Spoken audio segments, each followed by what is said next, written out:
Halo YouTube, selamat datang di channel saya. Sebuah channel yang sangat-sangat memperlihatkan kalau konten kreatornya baru skill pemula. Karena dilihat dari visualnya saja mungkin cukup tidak mengenakan selain daripada alat-alat yang saya punya. Ya contohnya mikrofon ini. Ini mikrofon bukan punya saya, ini adalah mikrofon milik kantor. Karena kebetulan saya berprofesi di bidang jurnalistik, gitu. Maka mikrofon ini adalah salah satu alat penunjang kerja saya begitu. Lalu lighting, pencahayaan, ini sebetulnya lampu belajar. Lampu belajar saya gitu yang saya gunakan untuk ya memulai YouTube, ya paling tidak secara visual cukup terang lah begitu. Ya selebihnya mandiri. Gitu. Dan langsung saja di video pertama saya kali ini saya akan mencoba untuk membahas atau mengulas seputar apa itu ibroh kehidupan. Lalu adakah rasionalitas di baliknya? Yang pertama tentu kita coba mengkaji definisinya terlebih dahulu. Apa itu ibroh begitu. Jadi ibroh ini adalah upaya untuk mengambil pelajaran dari pengalaman atau peristiwa masa lampau hingga kita mengambil sebuah pelajaran dan menemukan hikmah di kehidupan di masa datang. Nah, peristiwa atau pengalaman masa lampau ini tentu sifatnya yang kontroversial atau punya fenomenal yang tentunya juga tertanam pada memori kita. Nah, dengan ibroh, peristiwa-peristiwa tersebut kita coba mengambil pelajarannya dan menemukan hikmahnya. Agar apa? Agar peristiwa serupa tidak terjadi di masa yang akan datang. Simpelnya seperti itu. Nah, sebagai contoh salah satu pengalaman masa lampau yang mungkin cukup memorable atau kita tahu karena memang kita pernah mempelajari itu di pelajaran sejarah di sekolah khususnya, yakni adalah peristiwa masa-masa kemerdekaan dari pra sampai pasca kemerdekaan, yang tentunya di balik peristiwa itu juga memiliki unsur yang sangat sensitif, dinamis, banyak yang bilang penuh intrik, hingga ada semacam misteri yang pada akhirnya belum terpecahkan. Lalu kita mencoba untuk mengambil pelajaran dari peristiwa itu dan menemukan hikmah atau nilai yang bisa kita ambil sehingga peristiwa serupa atau perilaku-perilaku serupa tidak terjadi di masa yang akan datang. Nah, sebetulnya ibroh ini juga cukup kontekstual ya. Maksudnya kita tidak perlu jauh-jauh soal peristiwa masa lampau, soal negara, pemerintahan atau kekuasaan yang otoriter. Tidak perlu. Ibroh ini juga mungkin cukup relevan terkait dengan peristiwa-peristiwa yang kita alami. Peristiwa-peristiwa yang mungkin cukup menyenangkan atau menyedihkan. Kalau konteks ibroh mungkin cukup relevan dengan peristiwa yang menyedihkan. Karena peristiwa yang menyedihkan ini ya menghasilkan kekecewaan, kesedihan, amarah, dan putus asa begitu. Lalu di situasi tersebut kita mencoba untuk mengambil pelajaran dan menemukan hikmahnya. Saya pikir itu juga tidak mudah, tidak semudah membalikkan telapak tangan gitu. Tidak mudah begitu. Kenapa tidak mudah?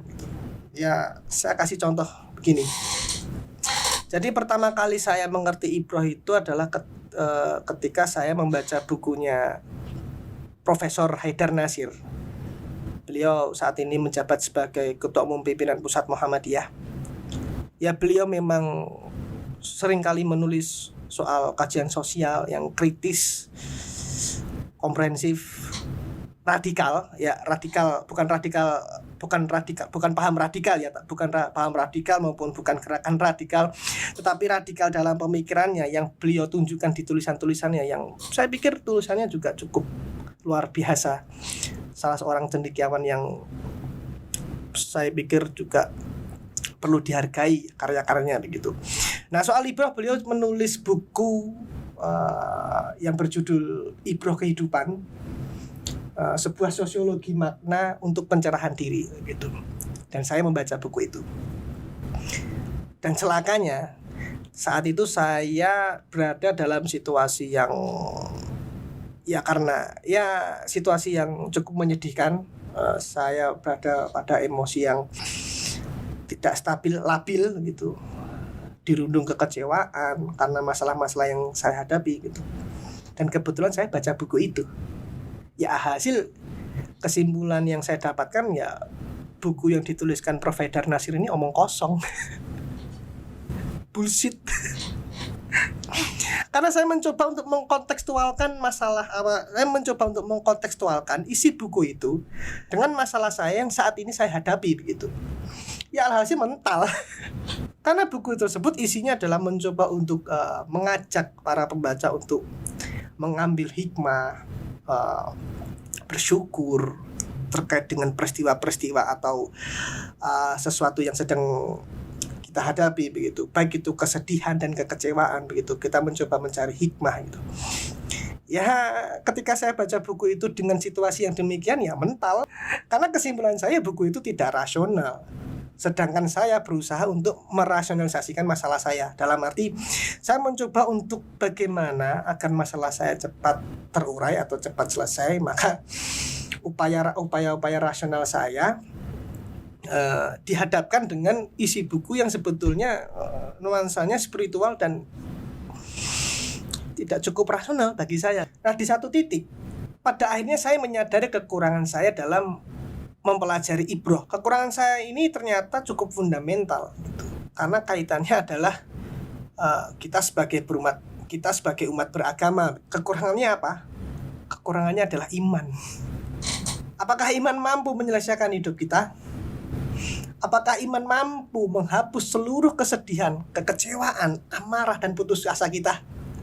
Dan ternyata untuk mempelajari Ibroh atau mencoba untuk melakukan Ibroh adalah dengan iman. Dan kenapa harus iman untuk kita bisa melakukan Ibroh? Mengambil satu pelajaran dari peristiwa yang kita alami yang mungkin cukup menyedihkan dan mengecewakan. Jadi kita coba mensimulasikan seperti ini. Kita pada satu titik tidak bisa menyelesaikan masalah kita. Masalah yang sangat kompleks, tidak ditemukan solusinya, hingga pada akhirnya, oke, saya akan memutuskan untuk berpasrah. Saya memasrahkan diri, memasrahkan masalah saya kepada Tuhan. Saya berharap agar masalah saya dapat diselesaikan oleh Tuhan. Dan yang terjadi, keesokan harinya, masalah baru datang. Situasinya makin kompleks. Hasil kita mempertanyakan Tuhan gitu. Saya ini berharap pada Tuhan, saya meminta tolong Engkau, saya meminta tolong Tuhan. Nah, kok dikasih masalah baru? Jangan-jangan Tuhan gak ada ini. Gak rasional mempercayai Tuhan. Bagaimana mau percaya Tuhan ketika Tuhan tidak dapat dipercaya gitu. Susah. Jadi begitu, hal utama sebelum kita melakukan Ibroh ya dengan iman atau dengan memperkuat iman. Dan saran saya, jangan coba untuk merasionalisasikan Ibroh. Karena lebih baik Anda merasionalisasikan masalah Anda hingga ditemukan solusinya. Nah, Ibroh sendiri adalah konsep berserah diri kepada Tuhan. Konsep kita untuk berserah diri kepada Tuhan gitu. Yang tentunya sifatnya ya jangan kalkulatif. Ketika Anda memiliki masalah, lalu Anda menyerahkan masalah Anda kepada Tuhan dengan harapan Tuhan segera menyelesaikan masalah Anda dengan cepat, segera, singkat. Sedangkan Tuhan tidak memiliki matematika itu. Matematika Tuhan itu tidak semudah itu. Tuhan itu penuh dengan misteri. Dan daripada Anda bergelut dengan Tuhan terkait dengan bagaimana cara menyelesaikan masalah Anda, ya lebih baik Anda menyelesaikan masalah diri Anda sendiri. Nah, konsep berserah diri ini dengan harapan Anda mampu melakukan muhasabah, berkontemplasi, mencoba menenangkan diri. Dengan harapan ya Anda mampu menghasilkan suatu pemikiran yang jernih, yang tentunya tidak merugikan orang lain dan diri Anda sendiri. Dan perilaku yang dihasilkan dari Ibroh tentunya juga tidak berdampak buruk pada orang lain, pada diri Anda sendiri. Ciptakan pikiran-pikiran positif yang aktualisasinya adalah perilaku yang terpuji, meskipun kita dalam situasi masalah yang tidak mudah. Solusi dari saya, ya pertama Ibroh, kedua selesaikan masalah Anda.